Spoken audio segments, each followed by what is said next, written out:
Back-to-back mania is here. Yesterday, the Tampa Bay Lightning played off against the Florida Panthers, a game in which they ended up winning. Today, they played off against the Vancouver Canucks.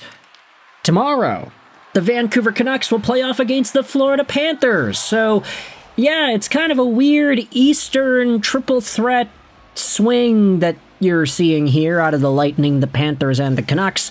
And the Vancouver Canucks absolutely come back and take a storming 6-2 win over the Bolts in Amalie Arena. Because the Lightning beat the Panthers and the Canucks beat the Lightning, you just know that the Panthers are going to beat the Canucks tomorrow. But then again, that's back-to-back a hockey mania, baby.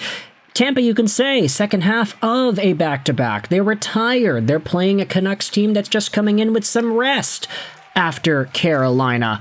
And even though you could say that Vancouver might be tired tomorrow, they could be in a vulnerable spot against the Cats. As long as they provide some entertaining hockey, I think I'm going to be fine. We've been seeing this narrative pop up for Canucks fans on the radio and different parts of social media throughout the past few weeks, that even though some fans, myself included, would ideally say that a rebuild or a retool or selling off the assets or getting younger might be the way to go with this team, at the end of the day, if they provide some entertaining hockey games, even if they lose, it's fine. But hey, it's a lot more fun when you win. I'll tell you that for free. Because Vancouver, as we said off the hop, they take this one 6-2 in a game where the Tampa Bay Lightning were up 2-0. That's right, 6 unanswered Vancouver Canucks goals in this one to totally take the life out of the building, causing fans to leave early and causing them to have a pretty packed drive home out of the parking lot. This game started out all Tampa Bay. The Lightning had the first 13 shots of the contest in the first period. It was all Tampa, and Vancouver only had one shot on goal on Jonas Johansson by the time Nikita Kucherov scored at the end of the first to make it 1-0. That was Tampa's 12th shot of the game. Vancouver only had one at that time. And it's a really nice play. Darren Radish is able to pick the puck up on the left, send a really nice feed over to Kucherov in the Draisaitl spot, and he buries it by Lankinen, who's a little late in covering the post. Vancouver absolutely did not have anything from this first period. And you can say that Tampa, they're coming in hot. After the Battle of Florida yesterday, they had a lot of pace, they had a lot of energy stored up in there. Maybe not enough to sustain them for the entire 60-minute hockey game, but hey, you can say they had some injuries, no Hedman, no others. Brandon Hagel at least came back, but still. Second period gets underway, and this is where we see that Brandon Hagel score himself a point. It is a secondary assist as the Lightning continue their territorial advantage in the Canucks zone. Hagel goes back over to Cernak, who rips a shot, and it's tipped out in front by Jake Guentzel. Just an unlucky play. Lankinen couldn't really see it. There were 3, 4, 5 guys, burgers and fries out in front of him. Nah, just kidding. There were like 4 guys in front of him. And Jake Guentzel is right there on the doorstep to tip it by Lank the Tank. 2-0 game for Tampa Bay, and I think a lot of Canucks fans at this point were really starting to feel the Monday blues, or the Sunday blues, I guess you could say. Oh, we're down 2-0, it's first half of a back-to-back. Lankinen's been getting no forward support because these Canucks are not shooting the puck. But, hey, second period continues. This is where the Vancouver Canucks get themselves a power play. J.J. Moser takes 2 minutes for holding Mackenzie MacEachern. The Canucks power play was 0 for 2 at this point. But then they convert, as Jake DeBrusk ends up burying it, assisted by Elias Pettersson and Quinn Hughes. Pettersson goes over to Hughes on the right side, back to Petey. He then comes right in, shoots, and the rebound plops in front of Jonas Johansson for Jake DeBrusk, who finds the back of the net and makes it 2-1. That is all Vancouver needed to get their mojo back and to set the tone for the rest of the game. Because in the third period, this is where we started to see the frenzy. 3 minutes into the third period, you have yourselves Scott Sabourin. 2 minutes for goaltender interference on Kevin Lankinen. Not a good penalty to take when you're up 2-1 in the third period. But Quinn Hughes goes over to Brock Besser, who throws the puck into the middle. It's touched by Kiefer Sherwood, and then it goes off of J.J. Moser's kneecap and right by Jonas Johansson. That is a demoralizing goal against for the Lightning, but hey, Vancouver will take it. It's a tie game, and Kiefer Sherwood has his 12th goal on the season.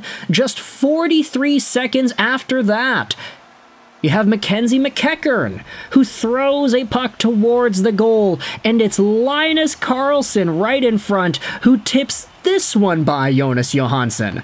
MacEachern steals the puck away from Braden Point, allowing himself the space and opportunity to break free. It was a dodge-worthy shift here, getting by Nikita Kucherov, squeaking by Gage Gonsalves, and just throwing it towards the goal. A desperation play that results in a Linus Karlsson tip in front. 3-2 Vancouver, and then just 57 seconds after that, you have Drew O'Connor scoring yet another tip in goal. Hughes, he has the puck, left side, cuts into the middle, stops up on Yanni Gourde, throws it towards the front, and Drew O'Connor gets the tip. That is 3 goals by Vancouver in the span of 1 minute and 40 seconds.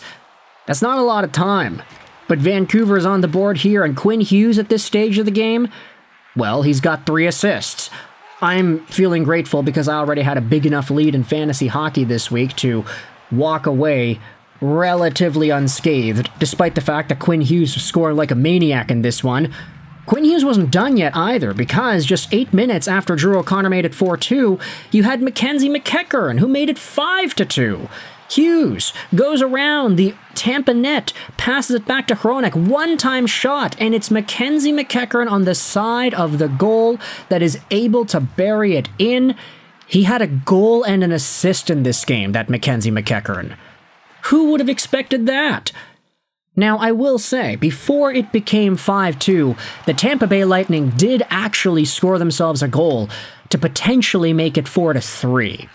And this was no contest, it was a goal, like, okay, there was a shot and it went in, but Vancouver challenged on a missed high stick as Jake Guentzel in the Vancouver Canucks zone was trying to deflect the puck down to his teammate, and he ends up knocking it down above shoulder length. And this is where Vancouver got the call right. They challenged, it was a successful challenge, and hey, it stays 4-2. Could have been 4-3, but nah, 4-2. Then MacEachern makes it 5-2. Marcus Pettersson scores the empty netter. It's 6-2. That's his first of the season, and Vancouver's first empty net goal of the year. Vancouver was the last team all season long to score an empty net goal, and they finally get it here in Tampa Bay. Pretty solid game, all things considered. I mean, you think about just what's been happening with this Canucks squad, you look at the schedule, you look at the points. I know we've been all doom and gloom about this team the past few weeks, but hey, this road trip's been pretty successful. They've got 3 points out of a possible 4. That is already 500 on the road trip, even if they lose tomorrow in regulation against the Florida Panthers. Look at me making excuses. Oh yeah, Vancouver's already 500 on the road trip, even if they lose in regulation. Hope that they don't lose in regulation, of course. As a Canucks fan, I could say that it feels better to win. But at the same time, I do kind of question, direction of the team. If they keep on winning, if they keep on finding ways to pot 6 goals in a game, maybe the Canucks are actually better than we thought. I don't know. They just got to get those deflections on lock, and then they'll be able to start firing everything that moves towards the net. They didn't need to do that today. They only had 18 shots, but they still scored 6. And Jonas Johansson had a .706 save percentage. Lankinen, for the most part, was really solid in this one. Only 2 goals against, a .933 save percentage. I think he was great. Whether or not we see him tomorrow or Jiri Patera, that's another question, but I guess we'll get there when we get there. Right? If you enjoyed this video or you want to let me know your thoughts in the comments about this hockey game, feel free to do so. That helps out with the algorithm. I hope you enjoyed this Canucks game against the Lightning, and I hope you enjoyed this video. And bye.